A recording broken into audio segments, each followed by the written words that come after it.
Career को लेके ना एक सलाह है जो हम सबने कभी ना कभी सुनी ही होगी।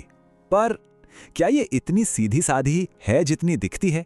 चलिए आज जरा इसी सलाह के पीछे की जो सच्चाई है उसे थोड़ा कुरेदते हैं। हाँ, वही वाली डू व्हाट यू लव। सुनने में तो बहुत अच्छा लगता है ना? एकदम परफेक्ट।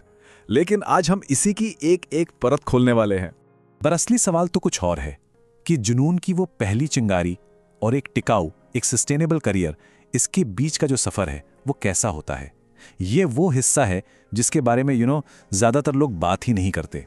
तो ठीक है, चलिए शुरू करते हैं अपनी पड़ताल और इस जानी पहचानी सलाह को जरा और करीब से देखते हैं।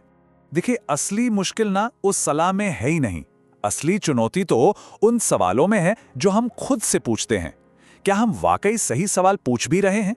तो अब वक्त है इस सलाह से थोड़ा आगे बढ़ने का और कुछ ऐसे नए सवाल पूछने का जो शायद हमें कुछ बेहतर जवाबों तक ले जाएं।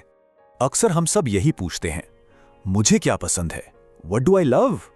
पर एक मिनट रुकिए, क्या ये सही सवाल है या फिर ये पूरी कहानी का बस एक छोटा सा हिस्सा है?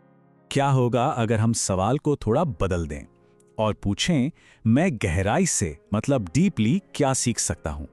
देखिए, ये सवाल पसंद से हटकर स्किल पर, महारत हासिल करने पर फोकस करता है। और इससे भी ज्यादा जरूरी सवाल, मैं असल में वैल्यू कहां क्रिएट कर सकता हूं? मतलब मैं कहां सच में कुछ उपयोगी काम कर सकता हूं? ये सवाल हमें अपने से बाहर देखने के लिए मजबूर करता है, ये देखने के लिए कि हम दुनिया में क्या योगदान दे सकते हैं। चलिए अब एक ऐसे रास्ते पर नजर डालते हैं जो भले ही पुराना हो लेकिन आज के दौर में भी उतना ही या शायद उससे भी ज्यादा रेलेवेंट है। आजकल का तरीका क्या है? हम पहले जुनून ढूंढते हैं और फिर उम्मीद करते हैं कि रियलिटी मतलब दुनिया हमारे हिसाब से ढल जाएगी। लेकिन पुराना ज्ञान, जो ओल्ड विजडम है, वो कुछ और ही सिखाता है। वो कहता है, पहले अपनी काबिलियत बनाओ, अपने स्किल्स डेवलप करो, फिर उस काम के लिए कमिटमेंट दिखाओ और तब देखो जुनून और मतलब दोनों अपने आप पैदा होंगे। ये जो रास्ता है ना, ये 3 बहुत ही सीधे सादे स्टेप्स पर टिका है। स्टेप 1, कैपेबिलिटी बनाओ, मतलब स्किल सीखो। स्टेप 2, कमिटमेंट डेवलप करो, मतलब उस काम के प्रति समर्पित हो जाओ। और फिर आखिर में आप पाएंगे कि जो मीनिंग है, जो पैशन है, वो खुद ब खुद आ रहा है। और सच कहूं तो यही सबसे बड़ी सीख है। हकीकत नहीं बदलने वाली, वो हमारे जुनून के हिसाब से एडजस्ट नहीं करेगी। बदलना हमें पड़ेगा। हमें हकीकत को समझना होगा, उसे अपनाना होगा और उसी के हिसाब से अपने स्किल्स बनाने होंगे। लेकिन तब क्या होता है जब पैशन तो बहुत है पर उसे कोई दिशा नहीं मिलती, कोई डायरेक्शन नहीं होता? तब ये एक बहुत खतरनाक मोड़ ले सकता है। इसे ऐसे सोचिए, आपके पास एक रॉकेट तो है जिसमें ढेर सारा फ्यूल है, लेकिन उसमें कोई नेविगेशन सिस्टम ही नहीं है। जरा सोचिए वो जाएगा कहां? होता यह है कि वो जुनून, वो पैशन धीरे धीरे एंजाइटी में, एक तरह की घबराहट में बदलने लगता है। सीधी सी बात है, जब आप उस काम से अपना गुजारा नहीं कर पाते जिसे आप पसंद करते हैं, तो बेचैनी तो होगी ही। और सबसे बड़ी विडंबना, सबसे बड़ी आयरनी तो ये है कि यही एंजाइटी आखिर में उसी जुनून को खत्म कर देती है जहां से सब कुछ शुरू हुआ था। मतलब जिस आग ने आपको आगे बढ़ने की प्रेरणा दी थी, वही आग आपको जलाकर राख कर देती है। तो फिर इसका हल क्या है? बहुत सिंपल है।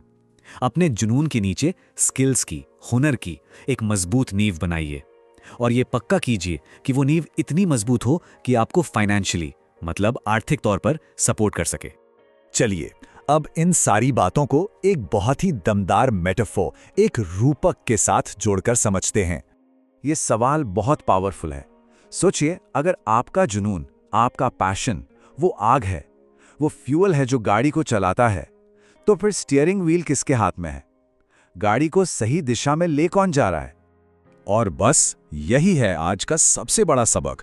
सिर्फ फ्यूल होने से गाड़ी कहीं नहीं पहुंचती जब तक स्टीयरिंग व्हील पर किसी का कंट्रोल ना हो।